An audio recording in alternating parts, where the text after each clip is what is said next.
it's going to be Jalen Green. And I think he had 37 against the Wizards, and I think he had like 26 or 27 against the Cavs. So he had 30. Yeah, he had 37, right? That's what you didn't say. yeah, he had 27. You 37 said 37. against the Wizards. And Okay. you said it. It's against the Wizards. I mean, that ain't shit. But I mean, with how he's been so up and down and inconsistent this year, he needed to have that game. Yeah. He needs Yeah. any game over 20 basically for the rest of the year because he's been so inconsistent, and that's what's been the glaring issue with him this year is his inconsistency. I've loved the aggressive nature he's had recently, whether it's been scoring, whether it's been passing the ball, because he's had some really good dishes to Jacques Landale to be for an example for one of them, and then he's been feeding the ball to some of these other guys. He's been playing Amen better Thompson, defense. he hit him up. He hit him in the break. Yeah, at post All-Star break, I'm looking it up. Jalen he's averaging 22 points per game on 44% shooting, 37% from three. The Rockets are 8-5. He's playing pretty good. His shot selection right now, he's hitting shots. So we're happy with the shot selection. Exactly. But so he's hitting shots. But when he's not hitting shots, that's when I still, even while he's hitting shots, even during this stretch, there's still moments in the game where I'm not liking the shot selection. Like, to me, he shoots way too many threes. He's not 100%. A great three-point shooter. He needs to be taking 3 a game at max 4.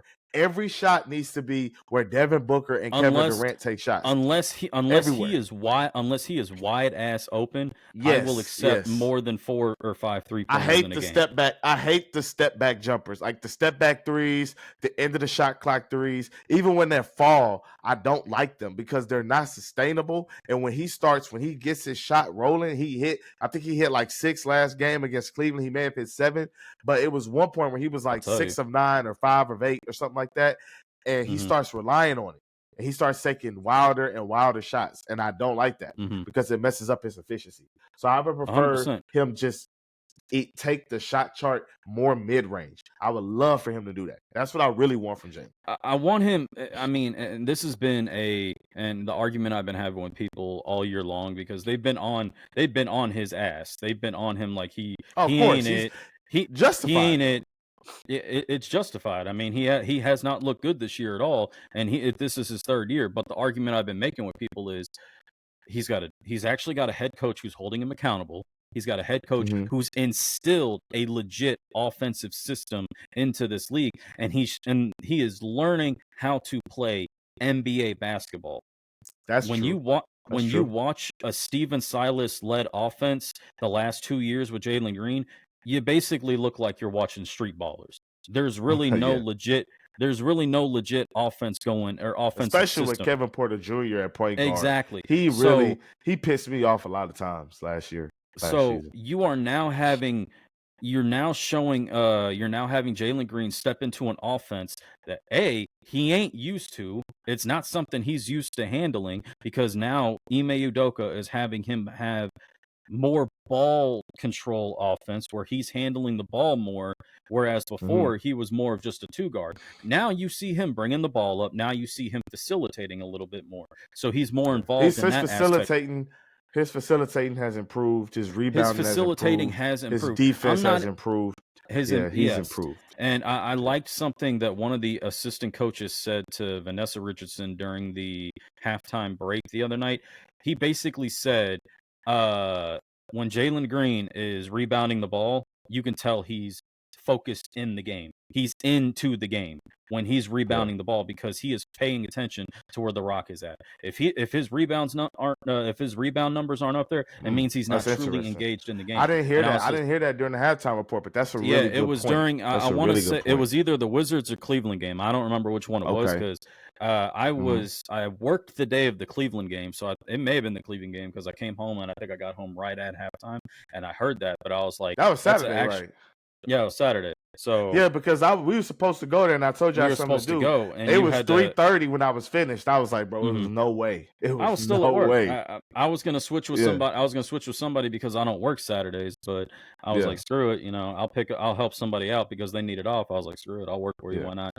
Which is why I'm off tomorrow. So, but yeah, they he said that he's like, if you at halftime, if you, it's a little predestined. You see what his schedule, or you see what his rebound totals are. You can kind of Mhm. see what kind of game he's going to have. It shows that he's engaged in the game.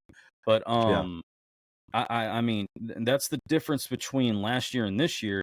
He's not allowed to be more reckless like he was last year. There is more of an actual system in play. Mhm. And people are like, well, why is Alperen Sengun flourishing? Because they're playing to his strengths. This is Mhm. what Alperen Sengun did in Turkey when he was a professional ball player in Turkey. He was a Mhm. facilitator. He played under the hoop. He was in the pick and roll. He took these Mhm. shots. This is what he Mhm. was already doing.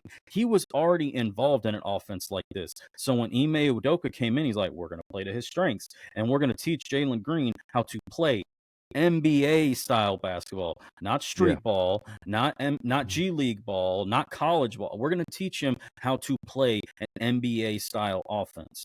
Yeah. And you're And I seeing and that right I now. definitely see that. It's things that I like and it's things that I dislike about the Yeah. offense personally. Mhm. But and I think a lot of it is to the detriment a little bit of Jalen Green just Mhm. because he's never played that way. So it's a huge adjustment to 100%. make. And You he's know what I'm being saying? So and he's being it's a held really accountable hard for it. adjustment. And it's Yeah, and being Fred held Van Fleet accountable for it. also, I'm almost at the point. I'm almost at the point where I'm thinking Jalen Green, if he continues to improve in playmaking, should do what Jamal Murray does.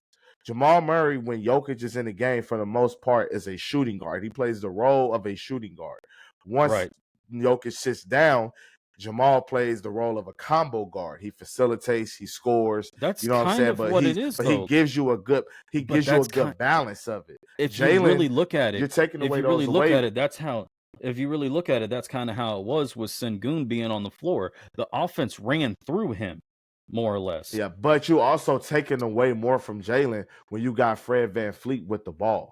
That's what I'm saying. Like Fred Van That's Fleet, true. and he's been great for the Rockets. So I'm not saying they shouldn't have signed him, but I'm saying like if it was Alp and Jalen sharing 40% usage, I think Jalen's Mhm. numbers will be way better. But the So Rockets' record may I not be think, better. and this could be me just Maybe. totally speculating. This could be me totally speculating. The main point for the signings of Fred VanVleet and Dylan Brooks out of the first year is leadership and veteranship. Like they were brought in to essentially be veterans and Professionalism. to show these younger players how to be a professional in the league. Next year and even the year after that, I think the team is going to, or I think the offense, the keys to the Ferrari, if you will, are going to be handed to the likes of Jalen Green and Alperen Sengun. And Mhm. you've already seen Dylan Brooks kind of take a step Mhm. back on He the has. He's offensive taking end. a major step back. He's taken a Mhm. significant step back on the offensive end. Mhm. And I think you will see next year Van Vliet will take a somewhat of a step back as well, And where he's that's the next thing. You actually just reminded me of something. Earlier in the season, they were posting up Dylan Brooks. They were giving him yep, isolation, post yep. up touches in the paint. Dylan would get like 3 or 4 of those a game. And to his hmm credit, he was making them. He was So I'm making them. not complaining at all. But that's another player taking dribbles, shot attempts, time of possession away from Jalen Green. Away from Jalen So Green. that's why. And now when It's not Jalen, just him either though. It's not just him exactly. either though, because I want to make the argument for Jabari Smith as well. But the thing is though, Okay. Jabari Smith impacts the game in other ways, where Jalen Green was getting benched in the fourth quarter earlier on the year because he wasn't Yeah, Jabari impacting the was game. rebounding. Yeah. Jabari was rebounding. Jabari was playing Yeah. solid, really good, solid defense, and he was Mhm. active in other ends of the floor, other Yeah. than just Other yeah. shooting up threes and doing other Mhm. things. And Yeah. that's where Jalen has to learn. Is just like, look, your shot's not falling. You're not putting up 20 a night. How are you going to affect the game in other ways? Mhm.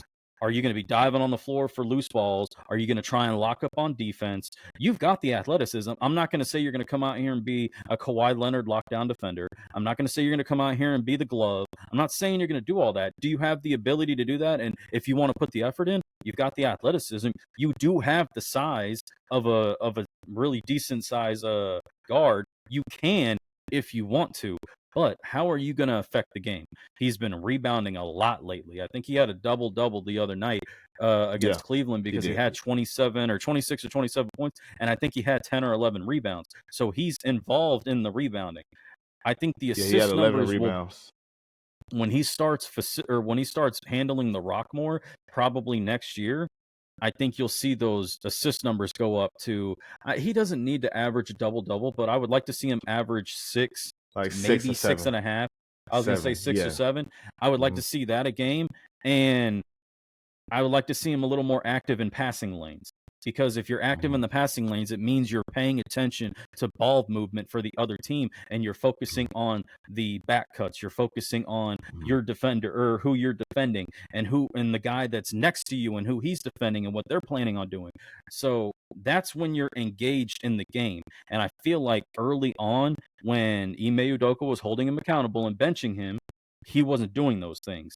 When his shot wasn't falling because he was being inconsistent and in a shooting slump, he was basically getting discouraged and checking out of the game. Kind of like what Kevin Porter Jr. would do when he wasn't scoring. He would just check out of the game and have a mental breakdown. Yeah, his mental breakdowns was ridiculous. Like Was insane. his mental breakdowns. I don't know. I don't get why guys like that are like that. But I mean, hey, when you got that talent and you raise the way that you raise, or you come from where you come from, it is what it is. But nah, man, but I agree with you on Jalen. I had this theory. I watch a lot of Nuggets basketball now because I just love the way they play basketball. I think the way that they play inside, how great Jokic is, it's a pleasure to watch. But I see that with the Rockets. But the one thing that like the Nuggets don't have, and obviously Jamal Murray is like way better than Jalen Green at this point. But the one thing they don't have is another ball handler taking shots away from Jamal Murray, dribbling possessions away, dribbling the ball. Sometimes a player just dribbling the ball more helps them score. When you limit their touches, that affects them. Even if some people think, oh, he sucks because he lets that affect them. That's how some people play the game. You know what I'm saying? Right. So you got to maximize that player if he's the more talented player. Well, it's like when you say it's like when I tell you, it's just like, what's the first thing that comes to mind when I say the Denver Nuggets? Who do you think of? I think of Nikola Jokic and Jamal Murray. First two players that come to my head. To be completely honest with you, I think the only other player I can name off that team, I don't know if he is Michael Porter Jr., I think is his name. And you know more players than that. Is Will Barton still on that team? Is Will Barton still on the? You see, no. I don't really know. Wow. Yeah. They won a championship last year. Come on, man. Will Barton was on that team last year. Get off my ass. No, he was not. Yeah. Oh my God. No, he was not. Oh, you're lying. He was traded 2 years ago. He was traded 2 years ago. I'm looking him up right now. I think he plays for the Wizards. Is he even in the league still? Well, now he's in Covaran Grenada. So I told you, he's not even in the league no more, man. Yeah, all right. Yeah, so I have no idea who on that team. And I like Will Barton. No disrespect. I like Will Barton. He's a scorer. I like the way he can score the ball. You want to know what I know about the Denver Nuggets? You want to know what I know about the Denver Nuggets? I know the Rockets beat their ass and they won the season series this year. That's all I know. Yeah. I guess that's something. That's a good consolation prize. I guess that could be. That's like that. We won the season. We won our season in the first half. I think they was tired of playing. I think they was tired of playing our ass. I think they just was like, we tired. We played them like 4 times in a month. Bro, we played them 4 times in the first month of the season. I was tired of seeing Nikola Jokic. I was sick and tired of seeing Jokic. I didn't want to see Jamal Murray.